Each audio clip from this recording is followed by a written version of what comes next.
ہم تو انسانوں پہ ترس نہیں کھاتے. حضرات صحابہ کرام ہوں، اولیاء کرام ہوں، وہ جانوروں پہ بھی ترس کرتے تھے. ہم کہتے ہیں کسی طرح ہمارا فائدہ ہو جائے، پرلے کا جتنا نقصان ہوتا ہے ہو جائے، جبکہ ایمان کی نشانی یہ نہیں ہے، ایمان والوں کی نشانی یہ نہیں ہے. مجھے گھاٹا ملتا ہے، دوسرے کو فائدہ ملتا ہے، میں گھاٹا برداشت کر لوں. ہم کہتے ہیں کہ جیسے ہو سکے تیسے ہو سکے، جیسے کیسے ہو سکے مجھے نقصان نہ پہنچے. پھر اس میں ہم حلال اور حرام کی تمیز بھول جاتے ہیں. میرے پیارے، میرا پیٹ بھرے، میرے بچوں کا پیٹ بھرے، میرے گھر میں یہ چیز نعمت سہولت ہونی چاہیے، خواہ میں دوسروں کے ارمانوں کا خون ہی کیوں نہ کر دوں. یہ ایمان والوں کی صفت نہیں ہے، یہ ایمان کی صفت نہیں ہے، ایمان کا تقاضا یہ نہیں ہے. وہ یہ غلام کا واقعہ یاد آیا.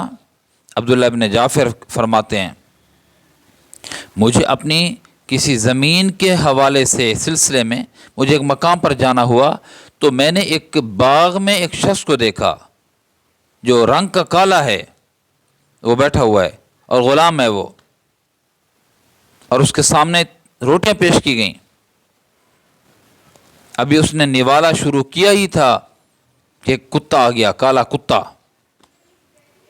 اس نے ایک روٹی اس کو پھینک دی. وہ کتے نے روٹی اٹھائی اور دور جا کر کھائی.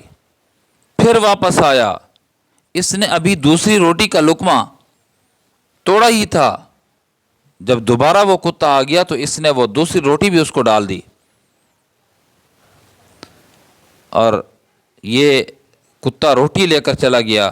پھر واپس پلٹا، اس نے تیسری روٹی کا لقمہ توڑا تھا، وہ پلٹ آیا، اس نے تیسری روٹی جو اس کے پاس آخری روٹی تھی وہ بھی اس کو دے دی. عبداللہ ابن جعفر فرماتے ہیں کہ میں یہ معاملہ دیکھ رہا تھا. میں اس غلام کے پاس گیا، میں نے کہا، نوجوان یہ کیا ماجرا ہے، کتنی روٹیاں ملتی ہیں؟ کہا جتنی دیکھی ہیں اتنی ہی ملی. کہا یہ کیا ماجرا ہے، کتا کس کا ہے؟ کہا مجھے نہیں معلوم کتا کس کا ہے، یہ علاقہ کتوں والا نہیں ہے، لگتا ایسے کہ دور پر سے کتا آیا ہے، وہ بھوکا تھا، میں شام کو کل کو روٹی کھا لوں گا، یہ پتہ نہیں کب کا بھوکا ہے، کیونکہ قریب مضافات میں کتے نہیں ہیں، کتوں کا علاقہ نہیں ہے، کہیں دور سے آیا ہے.